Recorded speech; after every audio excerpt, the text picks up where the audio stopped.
Okay, wonderful. Thanks, everyone. Excited for our final talk of the session. So, with us this afternoon, we have Wahiba Chair, a senior strategist and communications professor at University Canada West. She'll be sharing her journey into online learning and her framework for making e-learning both more human and more engaging. Wahiba, all yours. Thank you so much for the introduction, Andrina. I'm just going to share my screen quickly.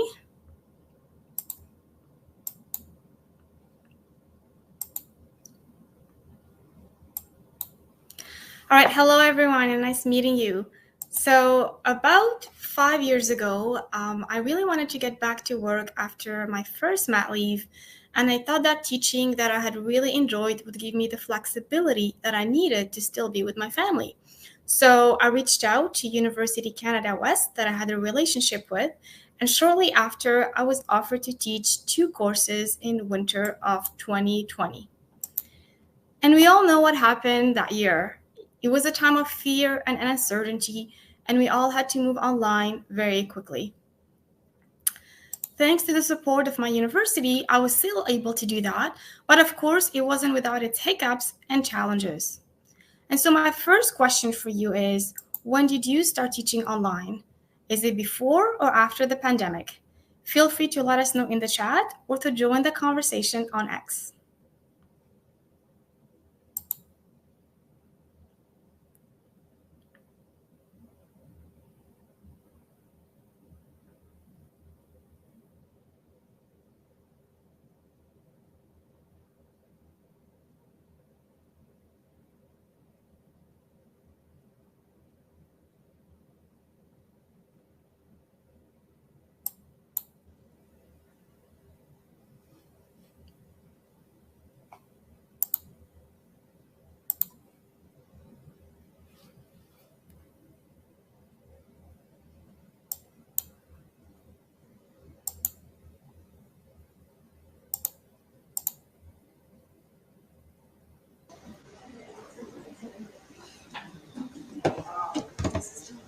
Mm-hmm.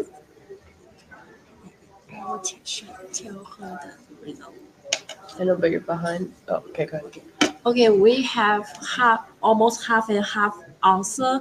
56% of people choose that they start teaching online before COVID, and the rest of people choose that it's after COVID. Yeah. Perfect. Thank you so much, Yuhan. I appreciate that. So it sounds like it's half and half, as it said. So I'll look forward to seeing maybe the final results after my talk today. Since COVID, I've had the opportunity to teach over 50 online courses, both in synchronous and asynchronous formats. And what I've really tried to do is find ways to translate some of the human elements of face-to-face learning into an online environment. And so today, as Andrina mentioned, I'm going to share with you my versatile framework for making e-learning more human and engaging.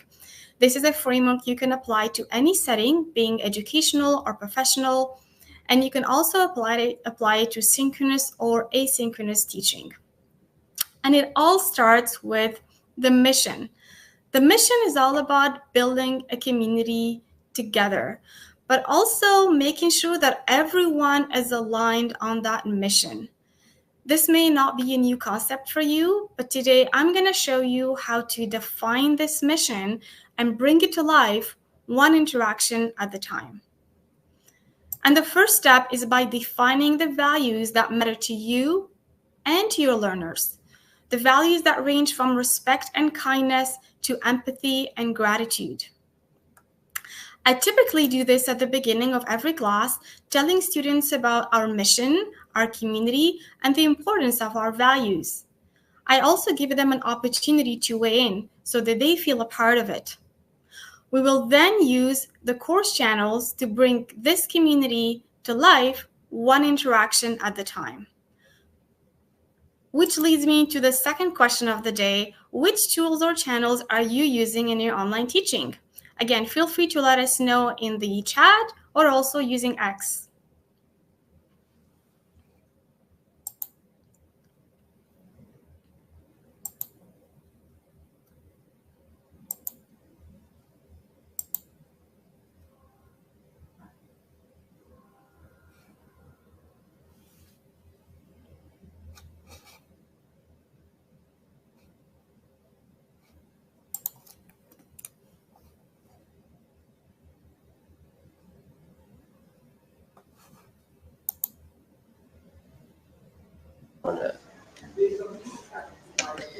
So some of what's coming in, we've got an LMS and Zoom, we've got Teams and Zoom, LMS, Zoom, email, AHA slides, primarily LMS and Zoom, LMS and Teams, LMS. So I'm getting most of the things, although Twitter and LinkedIn did not come up yet. Perfect. Thank you so much, Andrina. Appreciate that. So it sounds like you're all using a variety of channels, which is great. And what I've learned over my years of teaching is that what it's important for us is to differentiate our channels between the private and public ones, but also their uses. For example, some channels like email may be more suited for instructor-to-peer communication, while others like LinkedIn and Twitter could be suited for peer-to-peer or instructor-to-peer communication. And the first step is to also set up some channel expectations. This helps your learners navigate the world of e-learning. These are some questions you can use to help guide your channel expectations. For example, for X or Twitter, which I've been using for over a decade in teaching, I let my student know, I remind them more or less that it's a public channel, that they can use it to interact with me, with their peers and others, that the purpose is for us to build engagement and community, but also use it for reflective learning. I tell them how we use it, which is using the course hashtag, the weekly Twitter chats and activities. And finally, I share some guidelines for them, simple guidelines we can use, building on the platform's term of use. As you can see on the slide, these are very simple guidelines that students can use, building on the community values. In my decade of using Twitter in the classroom, I've rarely had any issues, but the odd time, I've definitely had to remind students to take off their tweet, perhaps because it contains some sensitive or private information. And 99% of the time, they're just not aware and they're happily delete their tweet or take away the course hashtag. I've also recently incorporated something regarding the use of AI. While students are encouraged to use AI tools like Grammarly and ChatGPT to check their tweets and generate ideas, we don't want them to sound like an AI chatbot. We want to hear their human voice. No matter what channels you're using, it's really important that there's synergy between your course channels, pretty much like an orchestra. For example, when I have a guest speaker, I will typically do a LinkedIn post using the course hashtag, and then I would bring that conversation back to Twitter, giving the speaker and my students an opportunity to engage. Groups are also an instrumental part of e-learning, and we need to give them the tools they need to be effective. Here's what I've learned from using groups in online learning for the past 5 years. The first step is to give students private space, like Teams, private channels that I use. They're private, but they really help to promote collaboration and transparency. For example, if there's ever a conflict, I usually step in and I can help to mediate. I can see all the past conversations. I also encourage students to set up group leadership. Having a group leader and an assistant group leader really helps to create a sense of governance. Also, if there's ever an issue, I would typically go to talk to them. And the last step is encouraging students to develop a group charter using a template I provide them. This helps them discuss and document their own rules and expectations, building on the course values. While group work is not without its challenges, I really found that these steps really help to mitigate issues and improve collaboration. And now that we've talked about our mission and our toolkit, let's have some fun. Which tactics do you use to make e-learning fun and engaging? Feel free to let us know in the chat or again via X.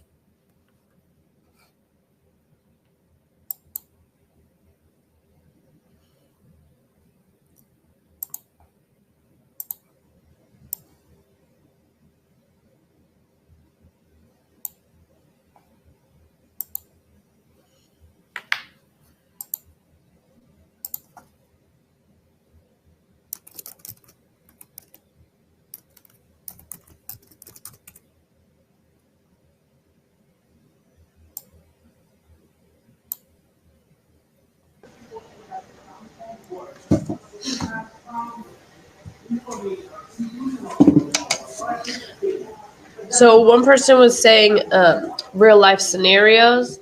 Another was talking about the program called AHA Slides that adds quizzes and games into the presentations, examples that the learners can relate to, use lots of community building activities throughout the semesters, and then another scenarios and case studies. And I don't know if anyone in the room also wants to add anything verbally in addition to what you chatted. Nope, all yours. Perfect. Thank you so much, Andrina. I love some of these ideas, and I actually have to check some of those out after my talk as well. I haven't heard of the AHA presentation, so I'll have to take a look at that. Thank you so much, everyone, for weighing in. I'd like to share with you some ongoing activities that I do in all of my online courses. So these are a combination of weekly or X, as you call it, chats, and also complemented by bi-weekly or as-needed Teams discussions. The weekly Twitter chats are simple. They can be instructor or student-led, and they can work really well in synchronous or asynchronous formats. For example, the instructor can share a resource or a question on the course topic, inviting students to weigh in. Sometimes I would also tag some relevant authorities or resources, and when they engage back, students get really excited. For example, once I had Craig Newark, who's the founder of Craigslist, briefly join our Twitter chats. These weekly Twitter or X chats are complemented by deeper Teams discussions. Because Teams is a private channel, students feel more comfortable going deeper, but also building on their own experiences and their classmates' points. Students really find that the combination of Teams and Twitter help to humanize their online course experience. It also makes it more fun. But most students will need beyond intrinsic motivations to engage with their peers, and this is where the rubrics come in. As you can see on the slide, I assign a percentage of the grade to students building on their classmates' points. This also helps to ensure students will read their classmates' ideas. It promotes originality, and also we don't want to have students copying an answer from ChatGPT. I'd now like to share with you a couple of rituals that I do in all of my courses, building on these activities. The first one, and you already may be doing this, is the icebreaker. This is something I typically do before the start of the term in a variety of channels, for example, Teams, Twitter, and Brightspace, so students can contribute in the channel of their choice. I share an introductory message that's welcoming, inviting students to share whatever they're comfortable sharing about themselves. And I really find that these simple tactics help students start connecting and building their own sub-communities. We also notice the emergence of community ambassadors.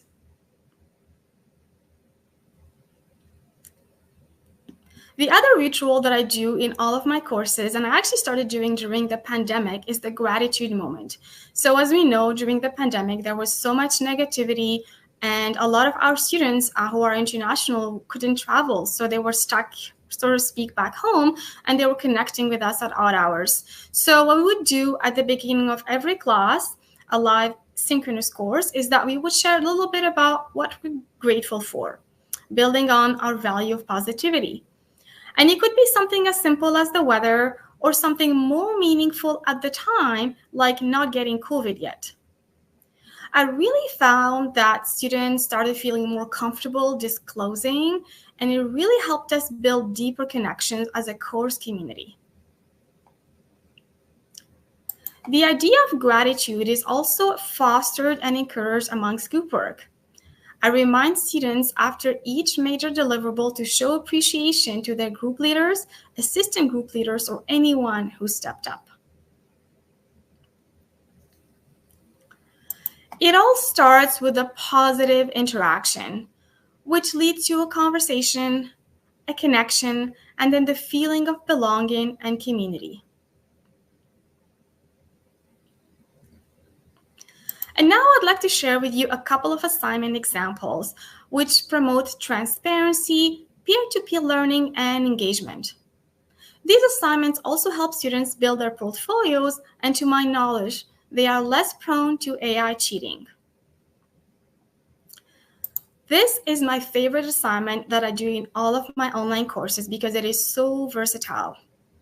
Students will record a podcast, a presentation, or a video, and then share it with their peers for feedback. Sometimes I would also reshare the best assignment on my LinkedIn profile to give student recognition. The student will then reshare it using their own thoughts, which will help them build their personal brands and showcase their job-ready skills.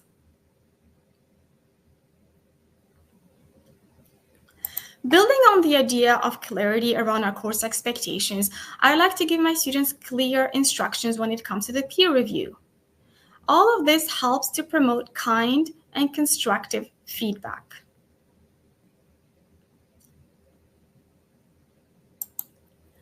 The peer review could work really well also in a group setting. So groups will share with other groups their work and presentations, and you can also do that directly within Teams or Zoom.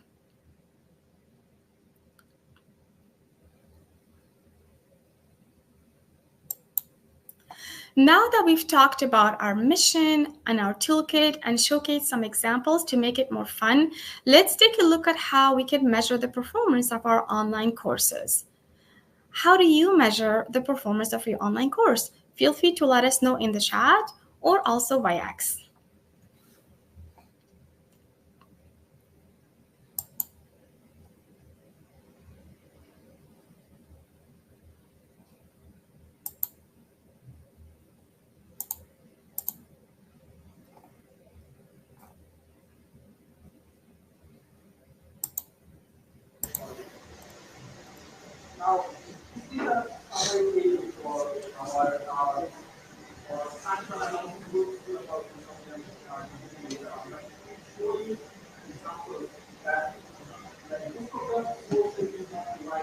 We're getting grades, outcomes, end of semester surveys are some of the different ways.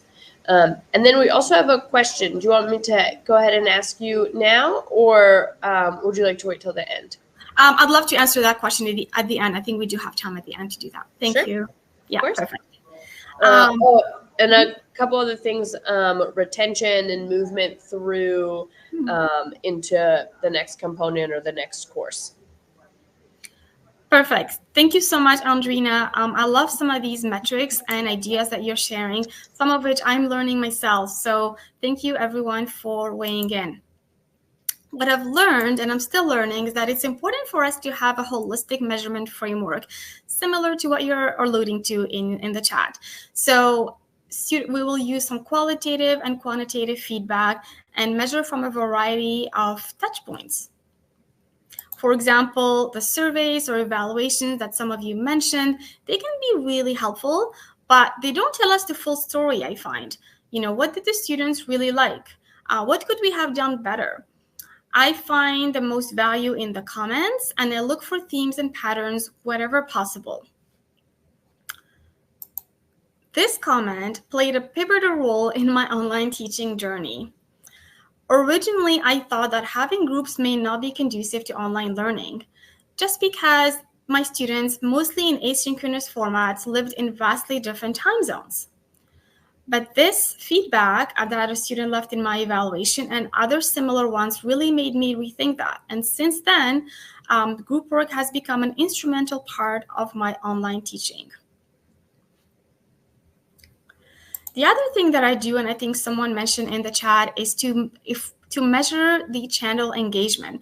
If our goal is to create positive engagement, then we need to measure it at the channel level, whatever the channel may be. So for example, since I do use X or Twitter quite a bit, I use a tool called Tweetbinder, and they have a free version that allows us to measure the engagement of our course community. For example, we get to know about the number of contributors, the number of tweets, the number of engagements, and then I would also reshare that measurement with the class throughout the term so they see how they're doing, and often it motivates them to continue.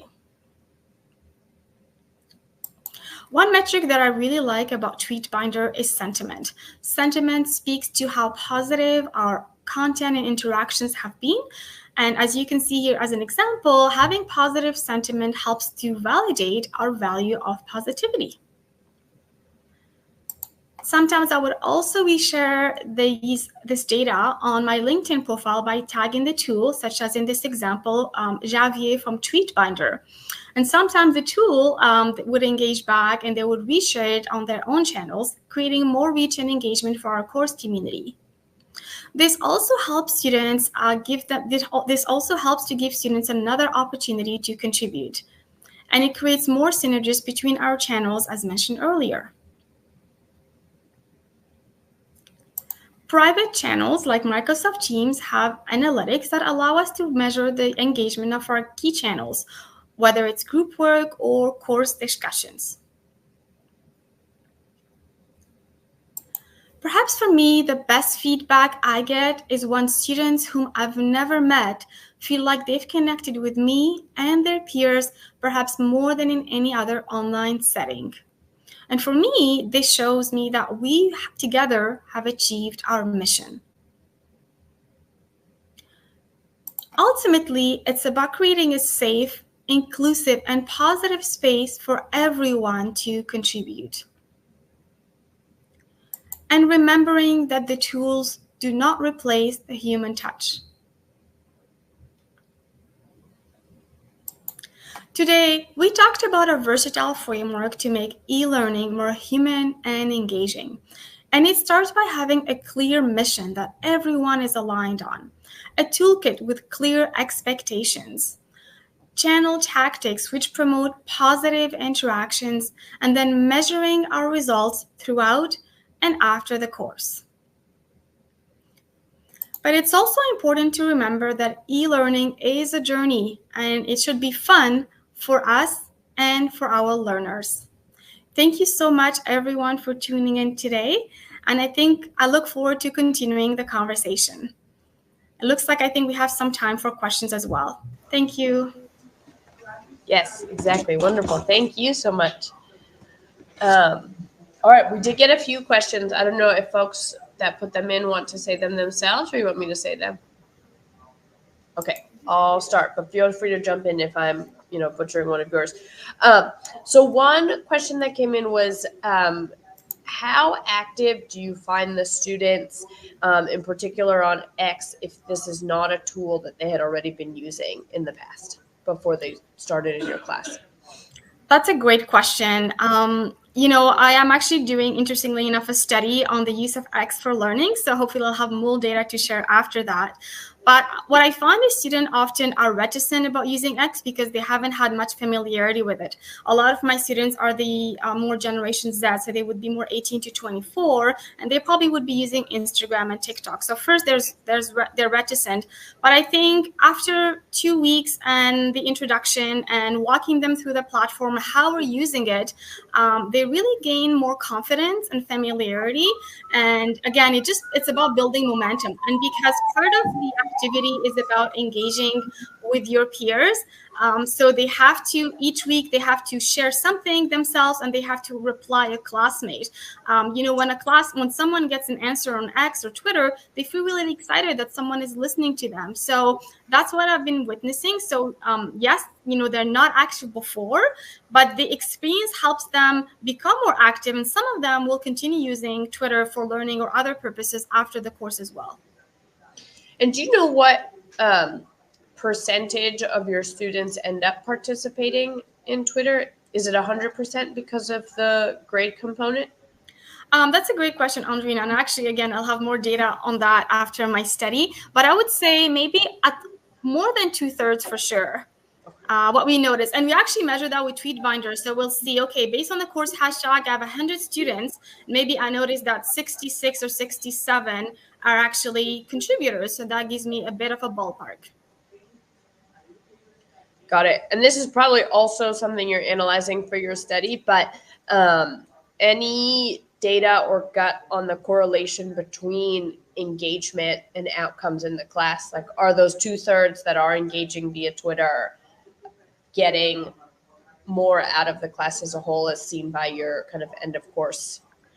Yeah, and I think when we measure outcome, it really depends on how you're measuring it. So if I'm measuring it from a benefit perspective, perceived benefit to the learner, where they feel they've gained value from the course, it has enhanced the learning experience, it has helped them improve their English and write more concisely, have a stronger feeling of community, then absolutely yes. Anecdotally, I can tell you I've had countless feedback from students, but also the preliminary results of the study we're doing show that there is definitely a correlation between students who are active and have some benefits of using Twitter, both for the course and beyond. Yeah. Awesome. Great. Yeah. Moving into a different direction on questions, you had mentioned that your students are geographically dispersed and in different time zones. So how do you organize the groups, or do you allow them to self-organize? A great question. So the students who are dispersed are the students who are when I teach asynchronous courses.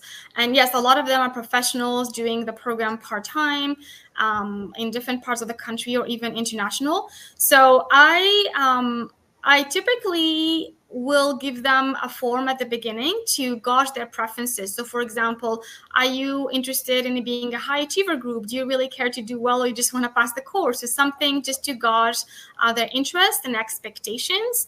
Are you interested in being a group leader, and so on? So I have this form to help me. And then after that, I will form the group. And then I will also ask them actually if there's someone in the class they're interested in partnering with. And so then I will create the groups myself, but I do tell them that I do consider their requests. So it's a little bit of both that I've been learning. I used to just create the groups without the form, and I found students will come later with requests. And I find this is never a perfect process, but I found this helps to create that kind of balance. Awesome.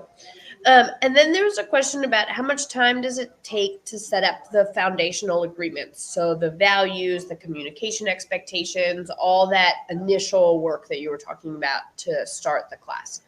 Yeah, that's a great question from Brian. I would say, I typically do this. I start off in my introductory email before the term starts. I will just hint at it and typically do my icebreaker tweet while linking that in my email, so students have an idea. If they've taken a course with me before, they already have familiarity, and sometimes they will help me because they act as community champions. And then I would typically spend a big part of my first week to let students go over all of this, the community, the values, the expectations. So week one would really be dedicated to this and then reinforced throughout. I would say for group work, I would determine groups by the end of week 2, and that's around when they would work independently on their group charter, building on the community values. Follow-up questions from? Yeah, please. Yeah, I want to deep in the empathy field that the practice was done. Specifically, yeah, thanks so much. Well, if I sit down here, it's better. Please. Hi, hello. Yes, I want to deep more in the empathy field that you mentioned. Specifically, you have a specific definition of empathy in your work. How was this addressed? Specifically, if you consider the initial emotional state of the student at the beginning of the experience, and well, after that, you mentioned some of the results of the feelings of the students after the experience. But you consider initial assessment of the emotion of the student, and how you define empathy in your work. Which are the key elements of empathy in your work? So thank you so much for your response. Perfect. What was your name, please? My name is Elvis. Service? Elvis. Elvis. Yeah. Okay. Sorry. Thank you so much for the question, Elvis. I don't know if I'm going to be able to give you the depth that you are looking for in like a minute, but I will try my best. And then we can also continue the conversation in the networking hub. So I would say that, empathy for me is being able to be compassionate towards others. And within the course itself, our course community, we're really trying to encourage students to disclose with each other. And let me give you the example of COVID. During COVID, a lot of students started being vulnerable and sharing what they're biggest fears were. And so being empathetic in that community meant that a lot of students, other students, were listening to them, acknowledging their fears, and also sharing positive feedback or something to make them feel better. And I noticed these kinds of interactions both in the class live, but also on Twitter. So on Twitter, for example, if a student say, oh, I'm not feeling well today, I'm feeling sick, so I'm going to miss the class, someone will say, oh, I hope you feel better. You know, when I got COVID, I posted on Twitter, I feel terrible. It was like a terrible GIF, you know, and students were like, oh, no, I feel better, professor. So it's really comes from a place of vulnerability and disclosure. And as students feel more safer and more confident, you know, they share the good stuff and not so great stuff, but also we're all here to support each other. And I hope that gives you a glimpse into kind of how I define empathy in my community. And I look forward to continuing more of the conversation after this, Albus. Thank you. Thank you so much. Yeah, thank you. Yeah, I think we maybe have time for the one last question that was in the chat.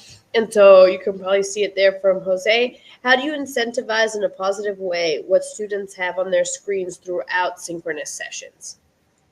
So I don't know, sorry, what students have on their screens. Do you mean that I want them to be on camera? Or sorry, if you don't mind clarifying, please. Oh, yes, being on camera, exactly.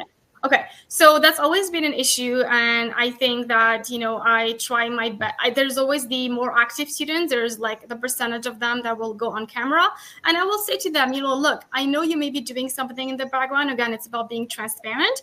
I would love for you to go on camera first if you feel comfortable. I know you're home or somewhere, and then if you don't feel like staying on camera, you're welcome to go. So a lot of them will go on camera at the beginning, like when we do the gratitude moment, and then sometimes they'll come on and off, and I'm okay with that. I just don't want to, I tell them I'm not here to police watch you, you know, but I do try to make them feel more comfortable, whether they're whether in the car seat or like in the bus, you know, whatever they're doing to be more comfortable going on camera.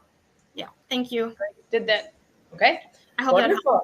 Well, I think we hit all the questions that we'll have time for now, but you can see in the chat, there's the networking hub, so you can continue the conversation there. And thank you to all of you for being here, and Wahiba for such a great presentation. Lots of exciting ideas to think about how we take into our own classrooms. Thank you so much, Andrina and Johan and everyone for your great question. Thank you. Thank you.